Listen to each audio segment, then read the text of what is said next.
Selamat sore, salam sejahtera untuk kita semua. Perkenalkan, nama saya Delta Ramanyu Alves dengan nomor NIM 202210100078. Assalamualaikum warahmatullahi wabarakatuh. Dengan saya Feni Kurniawati, nomor induk mahasiswa 2210100075. Assalamualaikum warahmatullahi wabarakatuh. Perkenalkan, nama saya Novia Ramawati dari kelas 221D. Perkenankan saya untuk mempresentasikan tugas kelompok kami dengan materi yang berjudul Kepemimpinan dalam Organisasi. Di sini saya akan membahas dua slide. Slide pertama mengenai konsep dasar kepemimpinan dan slide kedua tentang pendekatan-pendekatan studi kepemimpinan. Slide pertama.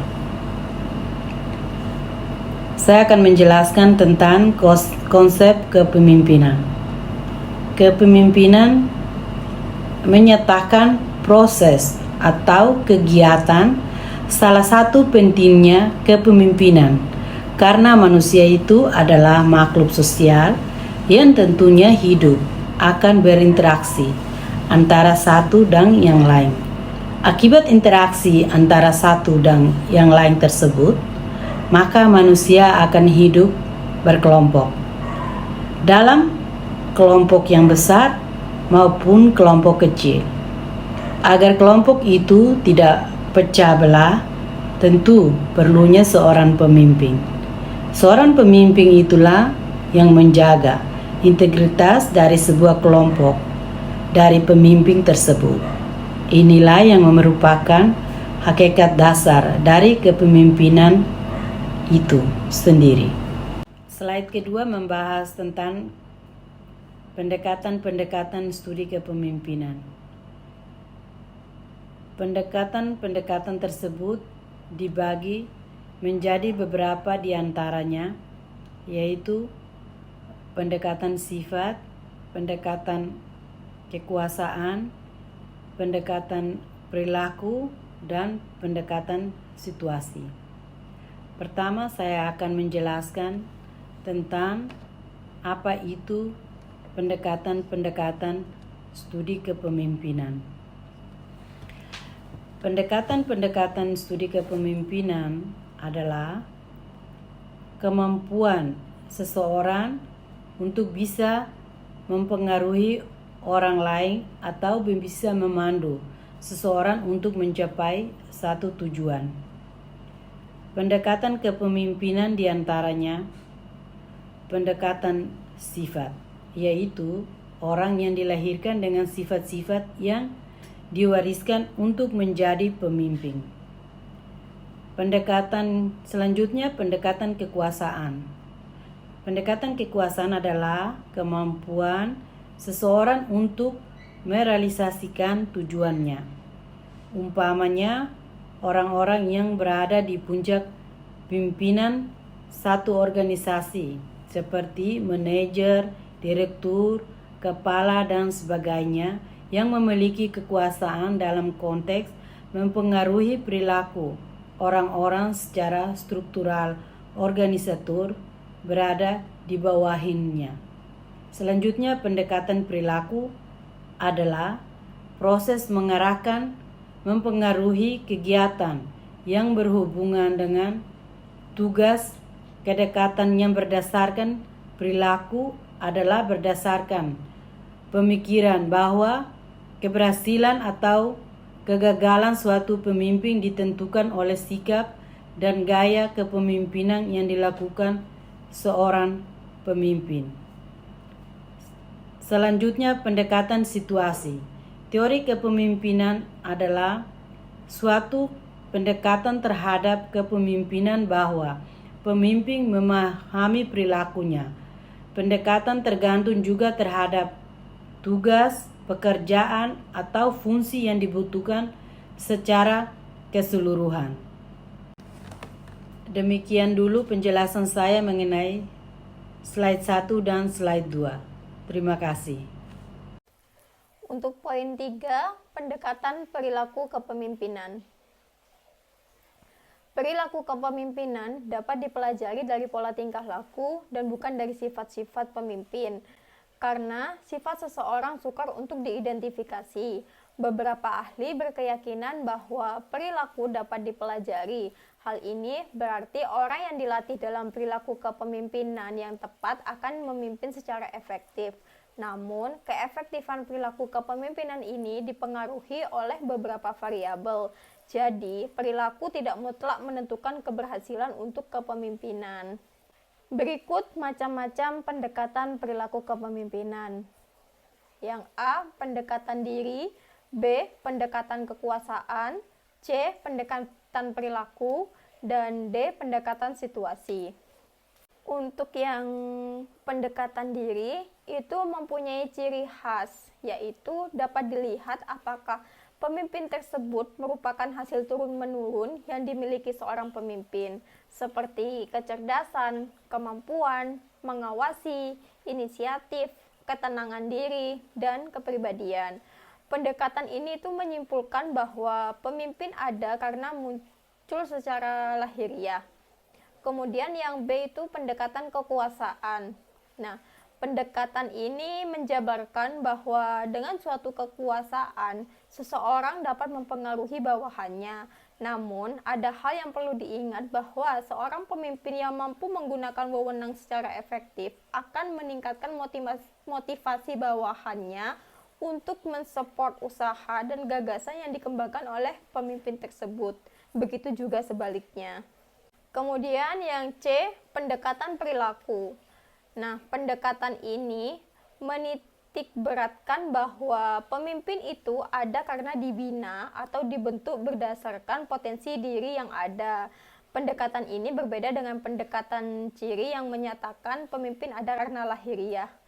Pendekatan ini menekankan bahwa pemimpin ada karena cara pemimpin dan gaya pemimpin, sehingga seseorang yang bukan golongan bangsawan pun dapat memimpin suatu organisasi.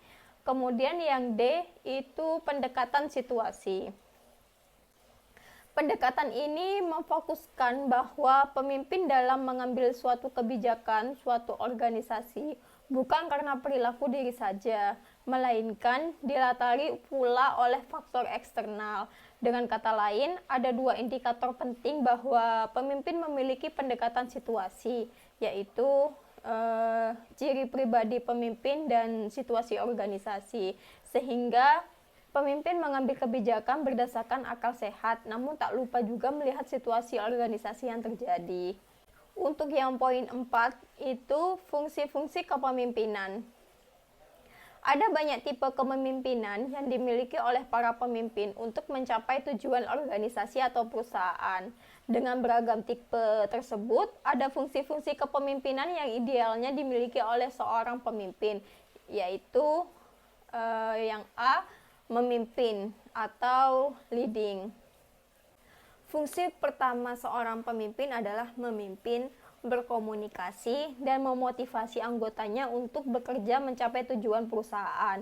Saat memimpin, seorang pemimpin wajib melakukan pembagian tugas dan menentukan orang yang akan melakukan tugas tersebut. Seorang pemimpin memiliki gaya kepemimpinan yang berbeda-beda dengan cara yang positif untuk meningkatkan semangat para anggotanya. Yang poin B, merencanakan atau planning. Nah, sebuah perencanaan yang baik dilakukan oleh seorang pemimpin untuk menentukan tujuan perusahaan dan merancang langkah-langkah yang harus dilakukan ke depannya. Hal ini tuh biasanya terjadi saat sebuah perusahaan ingin meningkatkan penjualan dan eksistensinya di mata orang banyak. Untuk yang poin C, mengorganisasi atau organizing. Mengorganisasi setelah semua perencanaan sudah diselesaikan, pemimpin akan menerapkannya untuk mencapai peningkatan dalam perusahaan. Pemimpin akan mulai untuk menyelaraskan semua sumber daya yang ada untuk menyelesaikan tugas atau proyek perusahaan. Sebagai pemimpin, akan memastikan sumber daya tersebut digunakan dengan efektif untuk mengembangkan kinerja dari pegawai perusahaan. Untuk yang poin D, menyusun staf atau staffing. Nah, Staffing ini merupakan fungsi kepemimpinan yang bertugas untuk melakukan penyusunan anggota dalam perusahaan. Setelah seorang pemimpin memahami tujuan dari perusahaan, ia dapat memutuskan untuk menambah staf sesuai dengan kebutuhan. Proses staffing dapat dilakukan dengan merekrut, memilih, dan melatih perkembangan mereka untuk tetap berkontribusi dengan baik di perusahaan. Untuk yang mengendalikan atau controlling. Tak hanya pemimpin perusahaan, seorang pemimpin juga harus mengendalikan kontrol atau pengawasan dalam perusahaan. Fungsi dari mengendalikan adalah untuk memastikan bahwa pekerjaan sudah dilakukan sesuai dengan prosedur perusahaan. Selain itu, seorang pemimpin juga berhak mengambil tindakan tertentu agar rencana bisa berjalan dengan benar. Yang kelima, gaya-gaya kepemimpinan. Pemimpin merupakan sosok yang berwenang dan memiliki kedudukan tinggi dalam sebuah organisasi.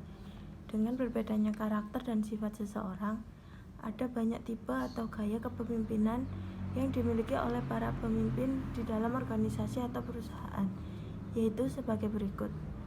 1. Pemimpin karismatik. Para pemimpin yang memiliki kepribadian karismatik adalah sosok yang memiliki kepribadian yang kuat, menghargai nilai-nilai positif, dan mampu mengubah arah pandang karyawannya untuk menjadi lebih baik lagi. Yang kedua, kepemimpinan otoriter. Saat terciptanya kepemimpinan otoriter, bos sebagai pemegang kekuasaan tertinggi akan membuat keputusan, peraturan, dan prosedur berdasarkan pemikirannya. Yang ketiga, kepemimpinan demokratis, yaitu pemimpin akan melibatkan banyak kontribusi karyawan dalam mengambil keputusan. Yang keempat, kepemimpinan delegislatif. Dengan kepemimpinan delegislatif, para pemimpin memberikan wewenang bagi anggotanya dalam mengambil keputusan. Yang kelima, kepemimpinan transformasional, yaitu yang berkaitan erat dengan perubahan dalam pemimpin maupun para anggotanya. Yang keenam, kepemimpinan visioner, yang memiliki arti orang yang memiliki pandangan atau wawasan ke masa depan. Dengan kepemimpinan visioner, para pemimpin selalu berusaha mewujudkan visi misi yang dibuat oleh perusahaan. Yang ketujuh, kepemimpinan liberal. Para pemimpin akan memberikan kebebasan kepada anggotanya untuk menyelesaikan semua tugasnya demi kenyamanan anggota. 8. Kepemimpinan pembinaan, yaitu pemimpin akan mengawasi dan mengajari para anggotanya dengan penuh dan mengatur hasil yang akan dicapai perusahaan. Yang kesembilan, kepemimpinan situasional, yaitu suatu kondisi ketika pemimpin bertindak berdasarkan lingkungan dan situasi kerja. Yang ke-10, kepemimpinan transaksional. Ibarat seorang pembeli, seorang pemimpin transaksional akan memberikan tugas kepada karyawannya. Yang ke-11, kepemimpinan tim, yaitu pimpinan yang dibentuk dari hasil diskusi bersama dalam sebuah tim. 6. Adakah kepemimpinan yang ideal? Seorang pemimpin tentunya akan memberikan sikap yang baik di hadapan para anggotanya, mulai dari sikap bertanggung jawab hingga mudahnya berkomunikasi. Hal ini dilakukan demi terciptanya hubungan yang harmonis antara pemimpin dan anggotanya. Ciri-ciri kepemimpinan yang ideal yaitu 1. Bertanggung jawab, 2. Menginspirasi, 3. Jujur dan berintegritas, 4. Percaya diri. Sekian dari saya. Wassalamualaikum warahmatullahi wabarakatuh.